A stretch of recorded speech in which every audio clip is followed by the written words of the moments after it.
창조과학 반론 성경 해석에 대한 35번째 강의입니다. 만물이 그로 말미암아 지은 바가 처음이 좋았다라고? 요한복음 1장 3절입니다. 만물이 그로 말미암아 지은 바 되었으니 지은 것이 하나도 그가 없이는 된 것이 없느니라. 이 본문 구절은 이재만 선교사가 처음이 좋았다 강의에서 인용한 구절입니다. 성경 해석은 이렇습니다. 처음 이전은 어땠어요? 처음 이전에 살던 분께 물어봐야 해요. 바로 예수님입니다. 그분이 창조자예요. 최후의 만찬 때 기도 요한복음 7장 17장 5절 아버지여 창세전에 내가 아버지와 함께 가졌던 영화로서 지금도 아버지와 함께 나를 영화롭게 하옵소서. 창세전에 예수님과 영광을 주고받았다. 사랑하셨다. 24절 아버지여 내게 주신 자도 나 있는 곳에 나와 함께 있어 아버지께서 창세전부터 나를 사랑하심으로 내게 주신 나의 영광을 저희로 보게 하기를 원하옵나이다. 우리에 대한 사랑을 확증하신 거예요. 처음이 좋았을 뿐 아니라 처음 이전도 좋았어요. 내게 주신 영광을 내가 저희에게 주어서 하니 우리에게도 준 겁니다. 예수님이 이것을 하고 싶은 거예요. 예수님께서 아버지와 사랑하시던 것을 우리에게도요. 23절 곧 내가 너희 안에 아버지께서 내 안에 계셔 저희로 온전함을 이루어 하나가 되게 하려 하면 아버지께서 나를 보내신 것과 또 나를 사랑하신 같이 저희도 사랑하신 것을 세상으로 알게 하려 함이로소이다. 이게 사랑이에요. 영광이에요. 여러분 이분한테 와야 해요. 반론을 제기하겠습니다. 저는 처음이 좋았다고 할 때 아주 의아했습니다. 강의가 있어서 당연히 에덴 동산을 두고 한 말인 줄 알았습니다. 여러분은 처음이 좋았다는 것을 어떻게 생각하십니까? 그래 처음이 좋았지 혹은 구간이 맹관이야 라는 통산적인 표현으로 받아들였습니까? 저는 본문 인용 구절과 전혀 연결이 되지 않았습니다. 만물이 그로 말미암아 지은 바 되었는 그거와 처음이 좋았다. 인용 구절인 요한복음은 1장 1절부터 로고스로 시작된 예수님의 신성에 관한 것입니다. 요한복음 어렵습니다. 로고스를 시작하죠. 제가 이거 근원자라 그랬죠. 이거 근원자 신적조인데 말씀이라고 번역이 되었는데 로고스가 물론 말씀이 많습니다. 태초에 말씀이 둥둥 떠 다녔습니까? 이게 예수는 어떻게 정의할 수 없으니까 예수 그리스도잖아요. 예수 그리스도.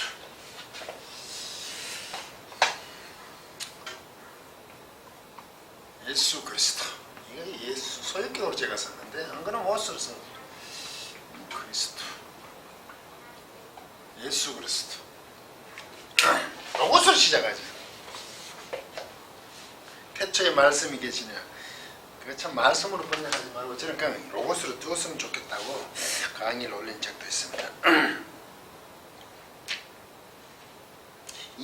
여기 보면 또 하나님과 함께 계셨겠죠.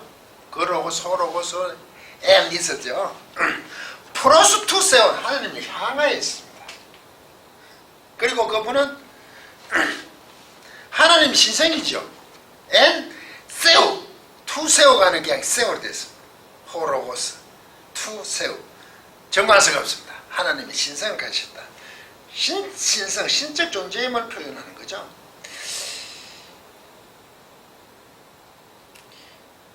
그렇게 1장 1절부터 로고스로 시작해 예수님의 신성에 관한 것입니다. 그분께 물어봐야 한다는데 우리 인간의 감각 혹은 속성이 그렇게 할 신성이 있습니까? 예수님께 물어보라는데 예수님이 신성, 하나님이심을 얘기하는데 그거 어떻게 우리가 신성이 있는데 물어봅니까? 예수님의 신성과 메시아이심을 처음이 좋았다. 어떻게 연결이 됩니까? 예수님 신성이죠. 곧 이분이 로고스로서 메시아로 오셨잖아요. 예수님께 뭘 물어봅니까? 예수님께서 전하신 말씀, 복음을 보고 우리가 아는 거죠. 본문 구절은 메시아, 구세주로 오신 예수님과 하나님의 관계를 설명하고 있습니다. 예수 그리스도와 하나님 이 관계죠.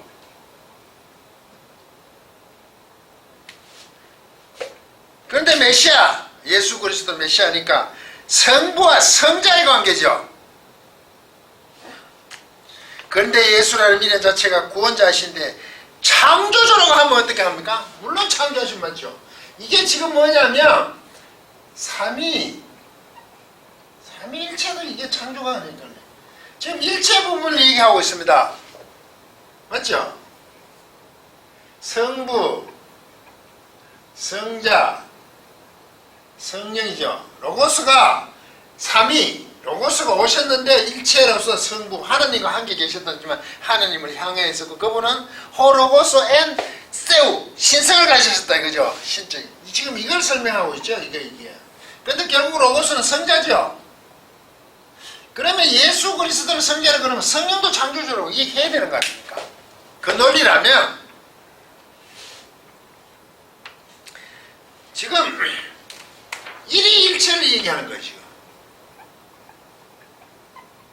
Three person, one substance, 하나의 본질의 세계 인격. 그런데 one person이 일위일체.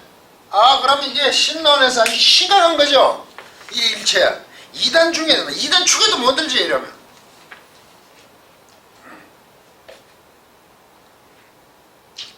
삼위일체를 말한다. 이건 심각한 삼위일체가 아니라 일위일체에 대한 심각한 이단적 사상입니다.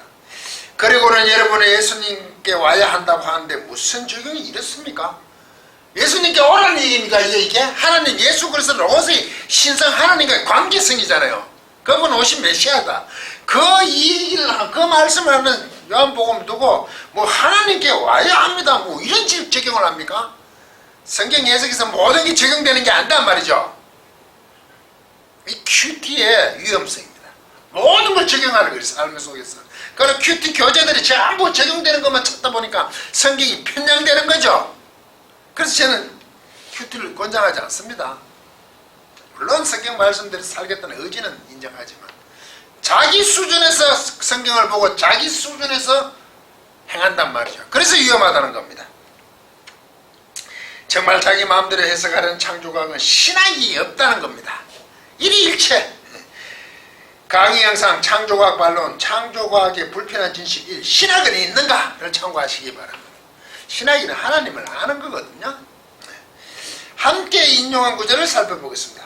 데살로니가전서 5장 16절 항상 기뻐라. 이랬대. 성경 해석은 이렇습니다.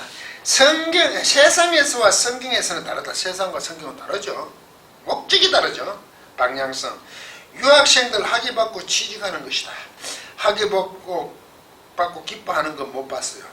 해석을 그렇게 설명하죠. 항상 기뻐를 두고 기뻐하는 것보다 더 어려운 일이 생기면 사라지는 거예요.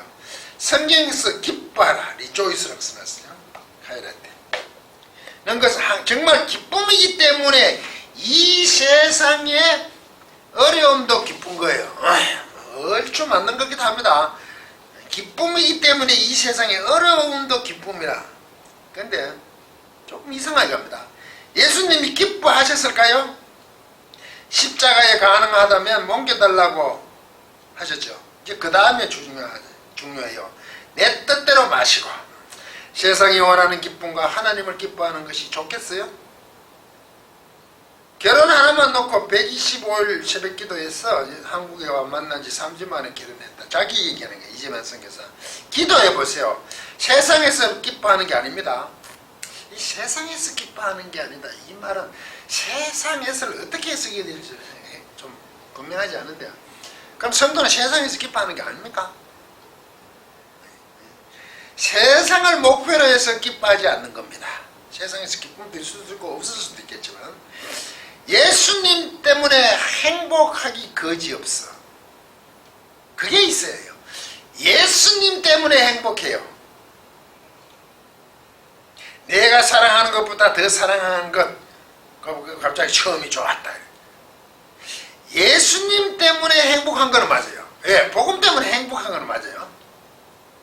그 말 틀린 말이 아니죠. 그게 얼마나 복된 겁니까?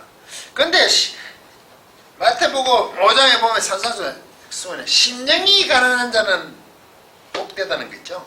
그 영에 있어서 그 가난하다는 것은 파선됨을 고백하는 자는 행복하다가 맞습니다. 복이 그때 행복이 맞습니다. 하나님을 위해서 나는 어찌할 수 없는 존재라고 하는 그거 자체가 행복이라고요. 그렇게 하나님께 고백한다고 뭘 또 받는 복이 있는 게 아니고 그렇게 할 수 있는 것, 내 존재가 어떤 것을 하나님께 고백할 수 있는 그것 자체가 행복한 겁니다. 그런데 예수님 때문에 행복하다 이 말은 조금 많이 세게 해야 된다 이 말이죠. 틀린 말은 아닌데 우리는 예수님만 있으니까 모든 게 행복해요. 나는 행복하면 이거 미친 겁니다. 제정신이 아닌 겁니다. 예수님 때문에 모든 게 행복해요. 이거는 세뇌를 하는 겁니다. 왜 행복하냐?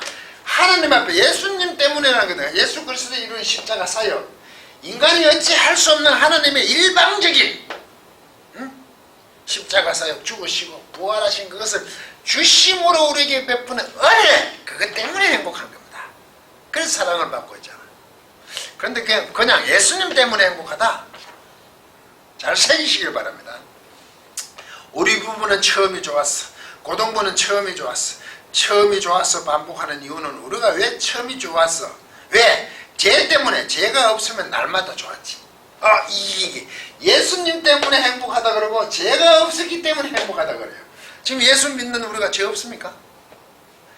이게 인간론 자체도 지금 정립이 안 됐습니다. 성도의 이중성, 의인이자 죄인입니다. 이게 헷갈리는 거예요. 사람들이, 성도들이 혼란스럽죠. 칭의해줘서 어렵다 해주셨지만 실제는 아직까지 그 죄의 속성 속에 끊임없이 살아가잖아요. 그런데 다른 게 뭔지 아십니까? 의인답게 예수 그리스도 진리 복음을 향하여 사는 삶이 다릅니다. 성도는 죄도 안 짓고 모든 게 거룩하냐 그 말이 아니에요. 그 속에서 의를 향해 가는 거죠. 그래서 제가 그러잖아요. 금을 밟았으면 빨리 금에서 발을 떼라고. 그런데 우리 금 밟았다가 끊임없이 회개한다고 거품 물고 뭐 속 씻고 이러잖아요. 빨리 거기서 발을 떼시면 됩니다. 그리고 또 의를 향해 가면 됩니다. 그런데 끊임없이 예수님께 회개한다고 용서해달라고 계속 그 얘기만 하고 있어요. 그러면 안 되죠. 빨리 발을 떼고 의를 향해 가면 됩니다.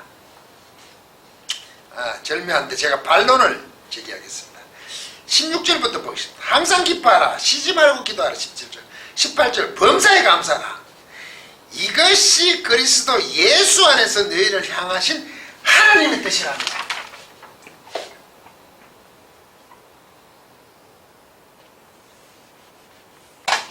이것이 하나님. 셀레마.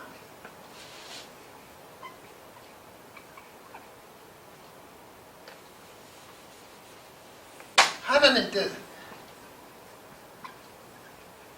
셀레마.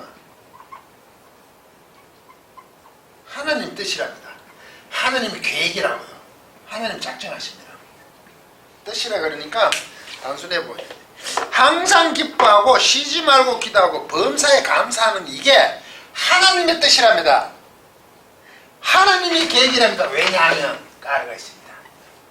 이것은이라고 번역을 했는데 투또 까르 한번 써보겠습니다. 이거 이런 데 있습니다.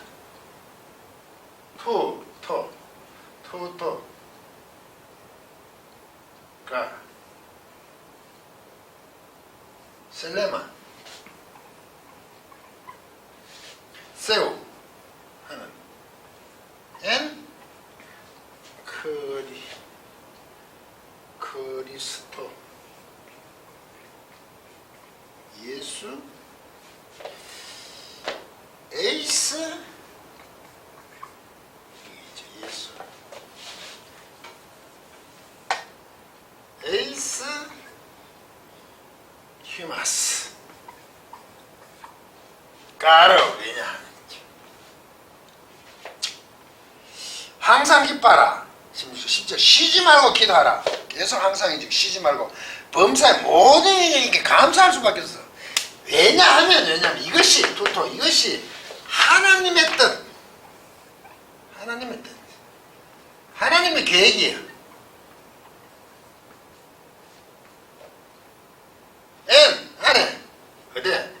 그리스도 예수 안에서 예수 그리스도 예수 안에서 우리말은 그리스도 예수 안에서 너희를 향하신데 너희들 안으로 너희 에이스 안으로입니다.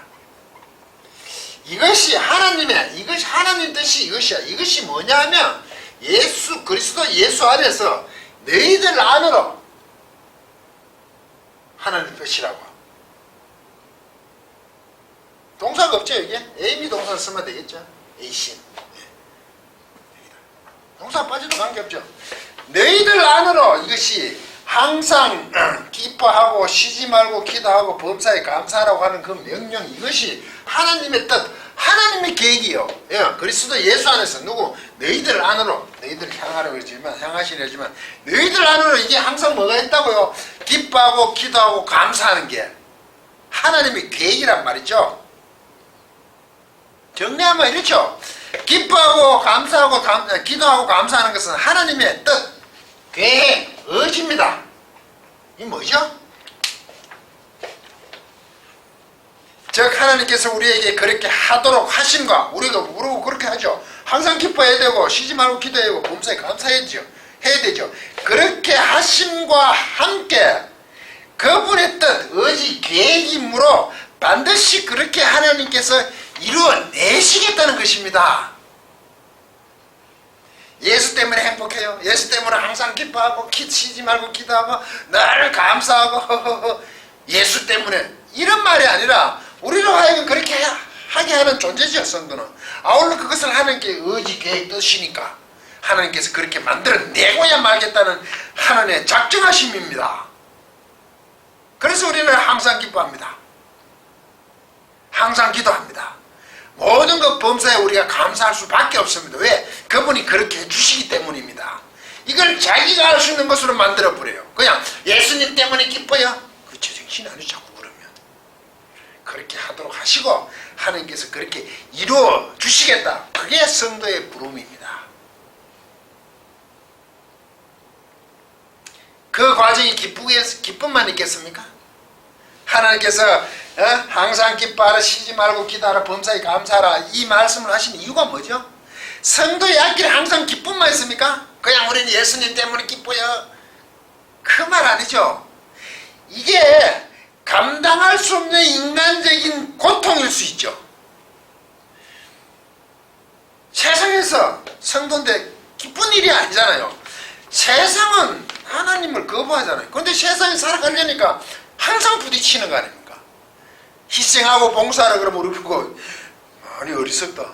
경쟁하고 남을 눌러 이겨야 되는 세상에서 모든 것을 양보하고 희생하니까 저 사람 제정신 아니다.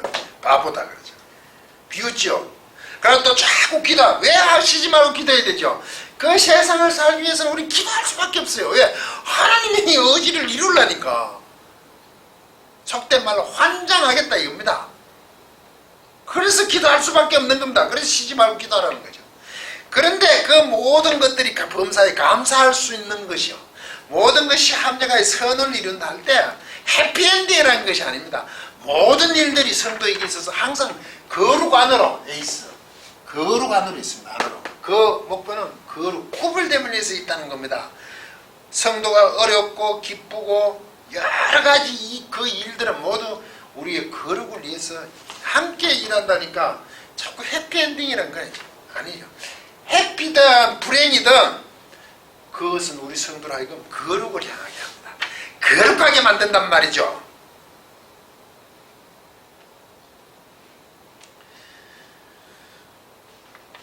그런데 그 길이 진리니까 하나님의 말씀이 진리니까 하나님이 그렇게 하실 듯 의지 계획이니까 기쁜 것입니다. 우리를 그렇게 키워내시겠다는 거예요. 성도답게. 그래서 진리니까 그게 우리가 기쁜 겁니다. 그냥 예수님 때문에 기뻐해가 아니고 그거는 자기 할 일 안 해갔다는 거죠. 예수님 때문에 기뻐요. 예수님 때문에 행복하기 거지없어. 틀린 말은 아니라고 그랬죠 제가. 그런데 왜 행복하냐고 봤을 때는 그렇게 하시는 게 하나님의 뜻이기 때문에 기쁩니다. 그런데 뭐라고요? 정말 기쁨이기에 기뻐한다고 하셨습니까? 정말 기쁨입니까? 어렵다고 얘기해놔놓고. 예수님이 십자가를 기뻐하셨을까요? 세상에서 기뻐하는 것도 아닙니다. 그렇게 주장하잖아요. 예수님 때문에 기쁘다고 하셨습니까? 죄가 없으면 날마다 좋다고 하셨습니까? 죄가 없으면 날마다 좋다고요? 이게 무슨 도대체 돛 없는 소리를 하십니까? 죄가 없으면 날마다 기쁩니다. 어떻게 죄가 없습니까? 세상에 사는 동안 끊임없이 세상을 향하고 싶은 것은 인간의 욕망이죠. 항상 기뻐하라는 하나님께서 그렇게 이루실 것이므로 복음이죠. 그것이 하나님의 뜻과 진리이기 때문에 우리가 기쁨으로 한다는 겁니다. 그래서 항상 기뻐하게 해주겠다는 거죠. 그런데 그 일을 하면서는 쉬지 말고 기도할 수밖에 없는 존재로 만들겠다는 겁니다. 감당이 안 되는 게 기도할 수밖에 없어요. 하나님께 울부짖을 수밖에 없다고요. 그러니까 성도로 하여금 범사 모든 일이 이제 감사로 하기 시작하는 거죠. 왜? 내가 진리를 향해 가고 있기 때문입니다. 두 번째, 고린도후서 4장 16절. 그러므로 우리가 낙심하지 않으니 그 사람은 우패하나 우리의 속은 날로 새롭도다. 그 사람은 우패하고 우리의 속 사람은 날로 새롭도다. 반론을 제기하죠. 이 구절은 우리가 처한 것이 어떠한가? 우리가 어떤 존재인가? 11절. 우리 살아있는 자가 항상 예수를 위하여 죽음에 넘겨오면 예수의 생명이 또한 우리 죽을 육체에 나타나게 하려 합니다. 그걸 우리가 살아있는 항상 예수의 죽음에 넘겨졌대요. 환장할 일들 아닙니까? 왜? 예수의 생명이 우리에 그렇게 넘겨지는 것, 예수를 죽음에 넘겨지시 그렇게 우리를 죽이는 것, 죽여야 되는 것, 그것은 예수의 생명이 나타나기 위해서 그렇게 해야 된다는 겁니다. 어마무시하지 않습니까? 그런데 예수님 때문에 행복해 이러고 있습니까? 16절 디오 그러므로인데 이것 때문에입니다. 그러므로 본 얘기야. 이것 때문에. 왜? 이 앞에 이것 때문에. 이런 이유로 무슨 일이 우리가 낙심치 않아야 합니다. 왜? 예수의 생명이 나타내기.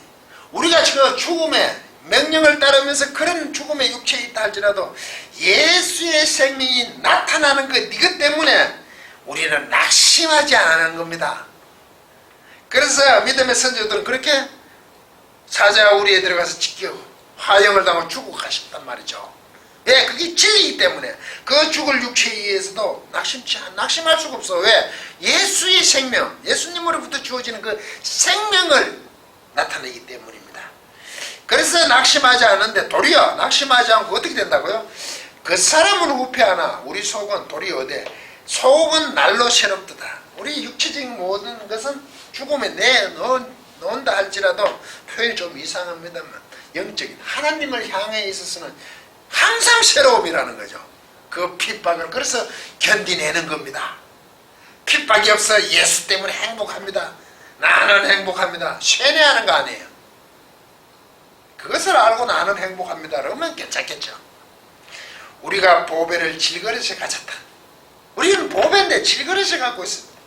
사병의 오기의 삶을 당하여도 사이지 않고 세상이 어떻게 할 수 없더라. 핍박을 받아도 버림받지 않는 존재라는 것입니다. 아무도 우리를 건드릴 수가 없다 이 말이죠. 그렇다고 우리가 세상을 하여금 지배한다는 뜻은 결코 아닙니다. 그렇게 핍박을 받고 썩을 공고와 핍박 사자우리에 던져지고 순결을 달한 그 순간조차 그렇게 한다 하더라도 우리는 낙심치 않죠. 그렇게 세상이 우리를 제어할 수 없단 말이죠. 세상이 감당이 안 된다는 거죠. 그 진리를 우리가 가졌기 때문에 그런 면에서 예수 때문에 기쁩니다. 얼마나 어려움인지 모르죠. 그런데 뭐라고요? 세상은 처음이 좋았어. 죄 짓기 이전에 좋았다 이 말입니까? 우리 안에 있는 죄 때문에 생명이 떠났다. 물론 맞죠. 죄 때문에 생명이 떠났죠. 하나님께 불순종하니까 아담 하바가 하나님과 단절되죠. 사망이죠. 우리는 날로 새롭도다. 이 그런 얘기죠. 죄 때문에 생명이 떠났다. 우리는 날로 새롭도다. 여러분 처음이 좋았어요는 끝이에요. 우리는 날로 좋아. 이제 날로 좋다 얘기합니다. 우리 안에 예수님만 계시면 됩니다 라고 하셨습니까? 그 예수님만 있으면 됩니다 내용이 뭐냐고요? 행복하고 기쁜 거냐고요? 세상적인 관점에서는 목숨을 내어놓는 거라고요. 물론 그 속에 행복도 있을 겁니다. 그렇지만 그 행복은 하나님의 명령을 준수한, 계명을 지킨, 여러가지 공고와 어려움이 처할지라도, 핍박이 있을지라도 내가 그 명령 진리를 지키고 준수하기 때문에 기쁜 겁니다. 사도들이 공회 앞에 붙들려 갔을 때 채찍을 맞고 나오면서 그렇게 얘기하잖아요. 그래서 그 사람들은 하나님 찬양하잖아요. 마태복음 10장 22절을 또 보십니다. 또 너희가 내 이름을 인하여 모든 사람에게 미움을 받을 것이나 나중까지 견디는 자는 구원을 얻으리라. 반론, 이 구절은 예수님께서 12제자를 불러 귀신을 쫓아내고 모든 병을 고치는 권능을 주십니다. 그리고 지혜로우라고 하시고 채찍질로 핍박받을 것이냐, 하나님 아버지의 성령이 무슨 말을 할 것을 주신다 이런 데죠. 21절, 형제가 형제를, 아비가 자식을 죽는데 내어주며 자식들이 부모를 대적하여 죽게 할 것이라. 그리고 너희가 내 이름을 인하여 모든 사람에게 미움을 받을 것이다. 뭐 예수님 되면 항상 행복하다 그래요. 그러나 나중까지 견디는 자는 구원을 얻을 것이라 하십니다. 그만큼 복음을 전하면 목숨을 위협하는 핍박과 사람들에게 미움을 받지만 끝까지 견뎌야 한다는 것입니다. 그런데 뭐라고요? 어려움이 있죠. 제자들을 불러고 예수님이 말씀하신 거예요. 이 시대는 보편화된 시대, 진화론 시대에 갑자기 진화론으로 갑니다. 우리가 가치가 있어요 없어요? 견디기 너무 힘든 것 같아. 누가복음은 사이에 머리털 하나 상하지 않으니까 끼어있다. 예수님이 내버려 둘까요? 갑자기 예수님 다 해주신다. 갑자기 전능하고 좋은 분이신데 그분이 보호하면 머리털 하나도 못 건드려요. 언제가 좋았다고요? 이제 날마다 좋습니다. 리조이스. 우리 안에 예수님이 계시기 때문에 세상에는 처음이 좋았지만 날마다 좋습니다 라고 하였습니까? 그러면 처음이 좋았다, 날마다 좋다는 게 뭡니까? 진리를 가졌기 때문에 좋은 겁니다. 그런데 실제 삶은 핍박과 목숨의 위험입니다. 구분하십시오. 이게 그죠? 기복주의 그런 거 있잖아요. 세상에서 행복을 추구하는 거, 복음을 가지고 물질 만능을 오히려 추구하죠. 세상의 복에 대한 추구, 그런 분파들이 많지 않습니까? 그와 같은 주장을 합니다. 우리 안에 예수님이 계시기 때문에 날마다 그냥 좋다고 얘기합니다. 이 예수님의 계심으로 말미암아 세상에서 어떤 미움과 핍박을 당한다는 것을 빼버립니다. 그게 얼마나 어렵고 힘든 말을 하지 않습니다. 그냥 예수님 때문에 기쁩니다 라고만 얘기합니다. 왜 이런 해석을 하고 주장할까요? 거듭 말씀드리지만 창조과학이 설 자리를 잃어버렸습니다. 창조과학이라고 하니까 처음에는 성경적인 줄 알았습니다. 아는 성도분들도 그렇게 알았어요. 그런데 그들이 주장하는 창조가 6천년설이 비성경적임이 드러났습니다. 저도 이 주장을 하잖아요. 비성경적이다. 창조과학 발론 첫 번째, 창조과학은 비성경적입니다. 즉 창조과학의 창조란 말에 속은 것을 알게 되었습니다. 창조과학이 주장한 창조가 틀린 것을 알았죠. 그래서 이제 성경과 예수님으로 포장을 하기 시작합니다. 예수님 때문에 기뻐요. 성경으로 돌아오면 되는데 왜 이렇게 할까요? 창조과학 자신들도 틀렸음을 알기에 하는 행동으로 보입니다. 모르면 돌아오겠죠. 알고. 아는데 안 돌아와요. 계속 자기들 주장을 하고 싶은 거죠. 성경 본문이 의미하는 것과 전혀 다르게 자신들이 주장하고 싶은 대로 성경을 목적론으로 해석하는 이유입니다. 이것이 더 가정스러운 것입니다. 알고 안 돌아오는 거죠. 창조과학이 성경으로 돌아올 수 있을까요? 모든 것을 폐기하고 돌아올 수 있을까요? 하나님의 강권적인 역사를 기대해 봅시다. 끝까지 강의를 들어주셔서 고맙습니다.